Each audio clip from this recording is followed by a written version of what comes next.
विहित किया गया है, आज उनकी भूख समाधि हो रही है।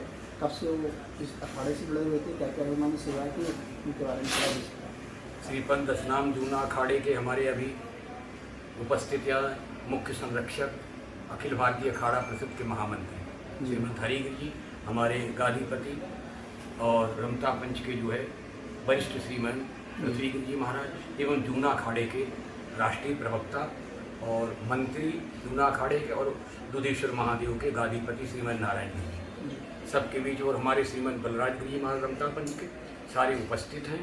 आज आपने जो विषय किया कि श्रीमंत सोहन गिरि जी महाराज जी, उनका जन्मभूमि हिमाचल थी जी, उन्होंने 10 साल के घर त्याग करके और घूमते फिरते गंगा जी के तट पर सुना था कि गंगा जी हरिद्वार से और बहती हुई उत्तराखंड से और गंगा सा करते हुए गंगा के किनारे किनारे आए तो एक बहुत सिद्ध महात्मा तपस्या करे तो उस समय जंगल था, उनका नाम था टन गिरि महाराज और उनके गुरु जी थे सूरज गिरि महाराज, जिनके नाम से आश्रम सूरज गिरि महाराज के नाम से आश्रम है। तो टन गिरि जी महाराज भजन कर रहे थे तो आके घूमते घूमते उनके चरणों में संत का रूप देख के नमन हो गया। उन्होंने हिमाचल को स्वच्छ अच्छा सुंदर शरीर देख करके महाराज जी ने कहा कि बेटा तुम क्यों घर द्वार छोड़ के आए। उन्होंने कहा मेरे को वैराग्य हो गया, मैं संतों के बीच में रहना चाहता हूँ, संतों की सेवा करना चाहता हूँ। उसके बाद उन्होंने यहाँ दीक्षा ली और दीक्षा लेने के बाद धीरे धीरे इस आश्रम में जब उनके गुरुजी ब्रह्मलीन हो गए, जब उनको यहाँ का महंत नियुक्त किया गया, उसके बाद जो है महाराज ने पूरे क्षेत्र में इस हापुड़ गाजियाबाद जिला था, अभी हापुड़ सारे गांव-गांव में दीक्षा किया,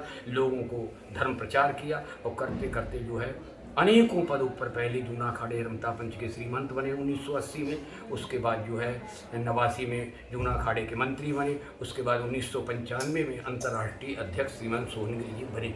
इस तरह से उन्होंने अखाड़े के अनेकों पदों पर रह करके अखाड़े का विकास किया और उसके बाद जो है यहाँ का विकास किया। और हर वक्त हमारे मुख्य संरक्षक हरिगिरि जी और पृथ्वीगिरि जी सबसे एक बार विचार कोई कार्य जो है उन्होंने आज तक हस्तक्षेप नहीं किया। अखाड़े के विकास के लिए तन मन धन तीनों उन्होंने समर्पित कर दिया। आज उनकी कम से 98 वर्ष की उम्र थी। उन्होंने महाराज मुख्य संत हरिगिरि जी के माध्यम से उन्होंने कई बार अपने विचार बदले, कईयों को उत्तराधिकारी, लेकिन अंत में जब उन्होंने सब सोच समझ लिया, विचार कर लिया, इनसे राय विचार हो, तो उन्होंने कहा कि कोई हमारा परिवार को हो और हमारे उसमें हो, श्रृंखला में हो, तो उन्होंने आप लोगों के कहने से उन्होंने हमको उत्तराधिकारी बनाया। और कई सालों से उनकी इच्छा थी कि मेरे जीवंत काल में इसका विकास हो जाए और उन्होंने कहा जब तक आप विकास नहीं करेंगे महाराज की आत्मा शांति नहीं। जिस दिन से उन्होंने वहाँ उत्तराधिकारी का वसीयत की उस दिन से यहाँ कार्य लगा हुआ है। लगभग कई करोड़ रुपये लग चुके हैं, विकास हो चुका, बहुत संतुष्ट थे। उनका कई बार बीमारी में इलाज कराया गया जिसमें लाखों रुपए उसमें खर्च किए गए, लेकिन अभी बिल्कुल स्वस्थ थे। और हरिद्वार में महाराज जी ने कहा कि आप यहाँ अखाड़े में रहिए और आपका इलाज जोड़ीगढ़ में चलता है, तो वहाँ रहते थे।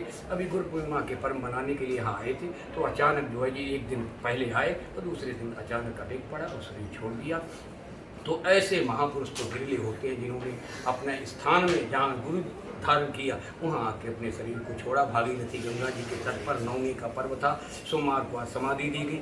ऐसा तो शिव साक्षात उस शिव लोक में गए हुए और कहते इमं चिंतते कामं तम तुम प्राप्नोति निश्चितम असित ग्रीसम स्यात् कज्जलम सिंधु पात्रे सुरतरोर शाखा लेखनी पत्र मुरी लिखते विग्रहित्वा शारदा सर्वकारम तलिप्तम पुराना मीस पारम। ऐसे महापुरुष का पुराण मीस करना असंभव है, जैसे सूर्य को एक दीपक दिखाना है ऐसे ही असंभव है। ऐसे महापुरुषों का इनके बारे में कहना हम लोगों के लिए बहुत कम है, सूर्य के सामने दिया दिखाना है। इसलिए ऐसे महापुरुषों ने जो सारा पूरा जूना अखाड़ा है उपस्थित हुआ है। अब में जो है इन्होंने इस तरह से यहाँ तपस्या की, अखाड़े के विकास किया, अनेकों पदों पर हमारे संरक्षक हरिगिरि जी पहले प्रवक्ता जी को जूना अखाड़े ये मैंने आपको बताया। पीछे थोड़े आज के उसके बारे में बता देना कि पहले शोभा यात्रा निकाली गई थी, उसके बाद यहाँ ये हुआ है जो आज जैसे जो आज कार्यक्रम हुआ है आज हुआ समाधि से पहले सुबह शोभा यात्रा निकाली थी हमारे वो भव्य शोभा यात्रा निकाली गई पूरे घाट में। आपने ठाणा बताया आज के बारे में बताना है, आइडिया नहीं है ना, आइडिया सही चप्पल टीवी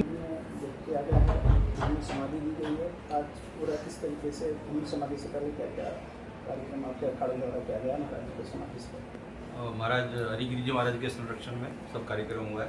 महाराज पृथ्वीगिरि जी महाराज और हमारा प्रेमगिरि जी अध्यक्ष जी, ये प्रातःकाल जो है 7:40 पर जो है यहाँ पर शोभा यात्रा निकली, पूरा जो है नगर भ्रमण किया। महाराज को पूरा भ्रमण करके पूरा साधु संत जितने भी हमारा अखाड़े के रमता पंच, शंभू पंच, श्री पंच, सभी साधु महात्मा पूरा देश से आए हुए थे, उन सब संतों ने जो है और बैंड बाजा के साथ में महाराज को जो है पूरा यात्रा निकाल के उसके बाद में महाराज जी को यहाँ पर जो है ये जो महाराज जी का सूरजगिरी जी महाराज का स्थान है, टर्जनगिरी जी महाराज का भी निवास था यहीं पर, ये साधना स्थली है। यहीं पर जो है महाराज को सोनगिरी जी महाराज जो हमारे स्वभक्ति जी थे, ब्रह्मलीन जो है गुरुमूर्ति जी को यहाँ समाधि दी। रोल महाराज जी आज सोनगिरी महाराज जी का देह त्याग कराया उन्होंने और गुरु समाधि ली दी है, उनके बारे में कुछ जानकारी आपसे साझा करना चाहते हैं। ओम प्रणम शिरसादम गौरीपुत्रम विनायकम भक्तावासम समृद्धियाहितापम सिद्धि। महाराज जिसके बारे में आप लोग कहते हैं वो अपने माता पिता के वचनों के अधीन होकर अपना जीवन संन्यास का परंपराओं का पालन करते थे। इसलिए क्योंकि उनके माता पिता ने किसी को वचन दिया था कि हमारे पुत्र नहीं हैं और हमारे 7 पुत्र हो जाएंगे तो एक पुत्र में धर्म के कार्य के लिए अर्पण करेंगे। तो इस कारण से उनके माता पिताजी ने वो महात्माओं को बालकाल में उनको सौंप दिया और बालकाल में सौंपने कारण समय के साथ जैसे हमारे दक्ष महोदय ने कहा कि देश के अनेक जगह तीर्थों में भ्रमण करते हुए आप जानते हैं संतों द्वारा उनको सुनने को मिला, इसका नाम क्या है? गण मुक्तेश्वर जी। गण मुक्तेश्वर। गण मुक्तेश्वर का अर्थ क्या है? महादेव के द्वारा यहाँ दक्षों को जिंदा कर देना। जितने भी हरिद्वार में तक्षक क्या नाम उनके जो है पार्वती के पिता दक्ष के यज्ञ में जो उनके गण मर गए थे उनको आकर यहाँ ध्यान करके जिंदा कर दिया। इसका नाम क्या? गणों को मुक्ति, इसलिए इसका नाम है गणमुक्तेश्वर। इसलिए मतलब जो है महाराज इसके बारे में जानते थे कि यहाँ स्वतः ही मुक्ति हो जाएगी, महादेव का वरदान है। इस कारण से मतलब जो है अनेक राजा महाराजा भी देश भर के चाहे भारत के किसी क्षेत्र में थे, वो लोग बकायदे यहाँ आकर वो दर्शन भगवान श्री कृष्ण के द्वारा या दुर्योधन के द्वारा गंगा स्नान की परंपरा यही मानी जाती है।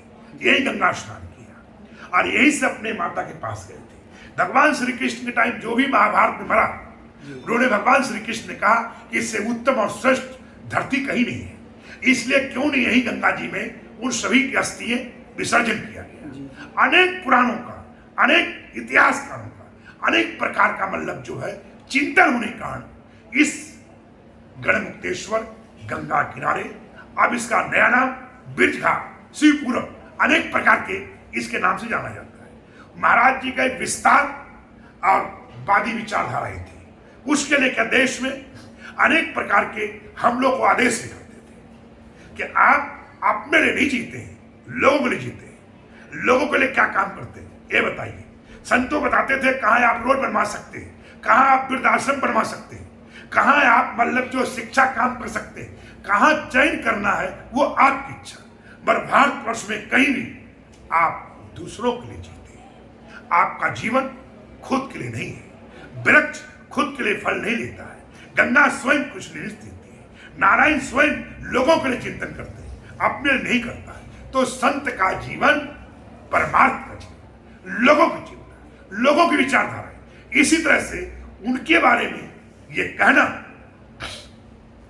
कि जैसे हमें उन्होंने पहली बात तो आप मेरे ऊपर लीजिए, हमें जब वो राष्ट्रीय अध्यक्ष थे तो एक बार संवाद हुआ जहां के अखाड़े की तमाम समस्याएं थी, तमाम व्यवस्थाएं थी, तो उन्होंने कहा या तो इस्तीफा दो। एक मेरे साथ उमाशंकर भारती निवृत्त अध्यक्ष थे, तो उन्हें आदेश किया या तो काम कीजिए या इस्तीफा कीजिए। पदों पे आसीन होने वाले कायर, बुज़दिल, डरपोक, तो जीवन तो आपका युद्ध है और युद्ध में एक दिन वीर गति को प्राप्त कर नहीं करना तो जीवन आपका युद्ध है। और इसलिए धर्म के लिए युद्ध करते रहिए, आप संघर्ष करते रहिए। और वो तुरंत ही मतलब को कहा भेज दिया महाराष्ट्र में तरंकेश्वर, वहां भेजा, वहां तमाम कार्य था। ऐसे प्रयागराज में क्यों को निराशों में आशा देखते थे, वीरानों में चमन का विचार रखते थे और उन्हें उसी में श्रृंगार करते थे कि हाँ ये बनना चाहिए, ये बनना चाहिए, ये बनना चाहिए। इस तरीके से विशाल उनका विस्तारवादी और एक नीति थी। महाराज सोनगिरी जी की जूना अखाड़े के लिए क्या क्या उपलब्धियां रही? पहली बात यह है कि जूना अखाड़े में बाल काल से बालकाल से ही जूना अखाड़े के सदस्य हुए, क्योंकि महाराज सूरजगिर जी, महाराज टंडनगिर जी, तमाम लोग जूना अखाड़े के अनेक पदों पर आसीन थे। इसलिए परंपराओं के साथ वारिसाना उनको जूना अखाड़े में सदस्य बनने का अवसर प्राप्त हुआ। और उसके बाद जूना अखाड़े के वो, जैसे आपके यहाँ न्यायपालिका कार्यपालिका होता है, अखाड़ों का डिसिप्लिन चलाने के लिए न्यायपालिका का और कार्यपालिका गठन होता है। जो रमता पंच कहलाते हैं वो खाली न्याय करते हैं और वो सिर्फ न्यायालय सुनते हैं। साधु संत की समस्याएं, किसी प्रकार कोई गुरु चेले विवाद में हो जाए, किसी तरह से और न हो जाए, और किसी प्रकार के व्यवस्थाएं जो है, क्योंकि एक साथ लाखों आदमी रहते हैं, कई लाख आदमी रहते हैं, तो किसी तरह से कलह युद्ध न हो जाए, किसी प्रकार से कोई नीचा ऊपर बोलता है तो उसको नियंत्रण कंट्रोल करना, तो उसका नाम है रमता पंच और न्याय का देखना। और उसके बाद जो सरकारी तहसील में काम करना है, कलेक्टरगंज जाना है और स्थान में शासन प्रशासन केंद्र से चर्चा करना है, उसका नाम है कार्यपालिका।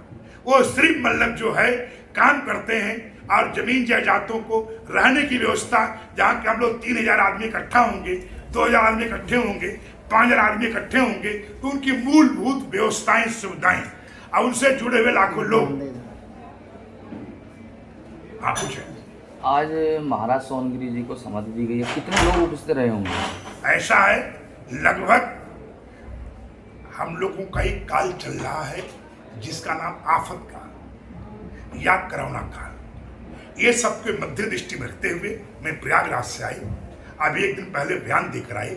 सुप्रीम कोर्ट के और सरकार उत्तर प्रदेश के शासन की तमाम गाइडलाइन को स्टैंड करते हुए, फॉलो करते हुए अनेक प्रकार के लोगों को मैंने कहा कि जहाँ आप 1000 आदमी हैं उसमें से 1 आदमी आएगा।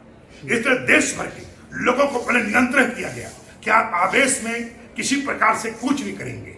जैसे उज्जैन से काफी लोग आने वाले थे, सिर्फ मात्र 3 आदमी को अनुमति दिया गया। पंजाब से बहुत लोग आने वाले थे, सिर्फ कुछ 10 लोगों को अनुमति दिया गया। इसी तरह से हरियाणा से कुछ लोगों को अनुमति दिया गया, काशी से कुछ लोगों को अनुमति दिया गया। देश भर से जो आने वाले थे, ये समझिए कि सिर्फ 10,000 में से 2 ही 5 आ पाए। इतने ये मिला खाली पदाधिकारी खड़ा है कि जिससे समाधि का हम लोग विधिवत व्यवस्थाएं, उनका जो था नमक, शक्कर और उसमें मिट्टी, 3 चीज मिलाई जाता है और संन्यास गायत्री का समाधि का मंत्र पढ़ा जाता है।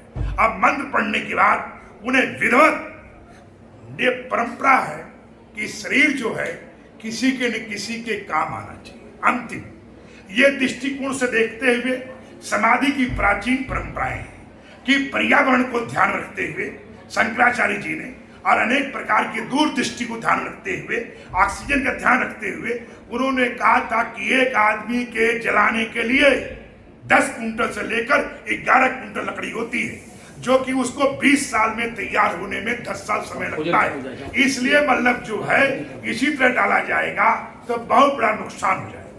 आज भी लिंगायत वगैरह दक्षिण कर्नाटक में 90% हिंदू जो है उनको समाधि दी जाती है। आज भी तमाम अनेक प्रकार की समाधि परंपरा है। उसका मुख्य उद्देश्य था पर्यावरण के बारे में चिंतन करना। अब पर्यावरण में होने के बाद समाधि डालना, अरे जमीन पोली होने के बाद पीपल का पेड़, वृक्ष का पेड़ और कहीं जो है और पेड़ वर का, और तमाम पेड़ की नियम है कि मतलब अपने पिता, गुरु, दादा गुरु, परदादा गुरु या पिता या अपने पूर्वजों के नाम पे एक पेड़ लगाने का संकल्प करते हैं और वो पेड़ लगाए जाते हैं। महाराज जी को समाधि कहाँ दी गई है? आज जहां उनकी तपोस्थली थी, लगभग बालकाल से चले आए थे, क्योंकि मैंने उनका जो है 10 साल का फोटो भी देखा और सब फोटो देखा, और जब उनसे हमने मतलब मिला जुला तो 60 से हमारा परिचय उनसे था, तो अनेक प्रकार की व्यवस्थाएं थी। इसलिए उनकी जहां तपोस्थली आदमी करता है, तपस्या करता है, वो उसको भगवान राम के परंपरा के अनुसार और देवी देवताओं की परंपरा के अनुसार जहां आदमी का जन्म होता है वो माना जाता है स्वर्ग से भी कहीं बहुत ज्यादा। तो महाराज का संन्यास का जन्म यहाँ हुआ था, इसलिए उनके गुरु जी के जहाँ के उन्होंने राई से पहाड़ बने थे और उस गुरु के बगल में चरणों में, और उनकी इच्छा थी कि मेरी गढ़मुक्तेश्वर में ही मेरी समाधि लिया जाए।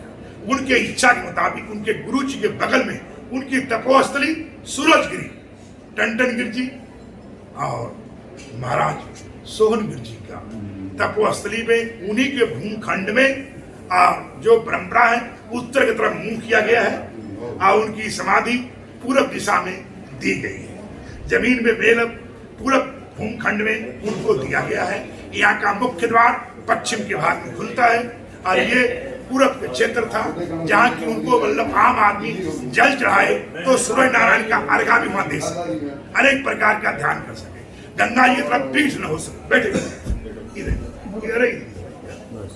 तो इस तरीके से उनका मतलब जो है एक परंपराओं का धार्मिक और अनेक प्रकार का सामाजिक चिंतन करते हुए महाराज का मतलब जो है हम लोग सन्यासियों के रीति रिवाज के मुताबिक उनके परंपरा के अनुसार जो एक नियम है उसके परंपरा पालन किया गया। भूमि समाधि जल समाधि की परंपरा ऐसे गंगा जी में लोग डालते थे, तमाम लोग गंगा जी में डालते थे, पर गंगा को इस समय क्योंकि गंगा को मूल जल जो है सिंचाई के लिए भारत सरकार जीवन के लिए लोगों का जीवन के लिए दे दिया गया, उसमें नहरें निकाल दिया गया। गंगा जी में कम जल होने के कारण गंगा जी किसी प्रकार की दोषी न हो सके, इसलिए मतलब जल का मात्रा कम होने के कारण भूमि समाधि का निर्णय लिया। नमः पार्वती। बात बताएं।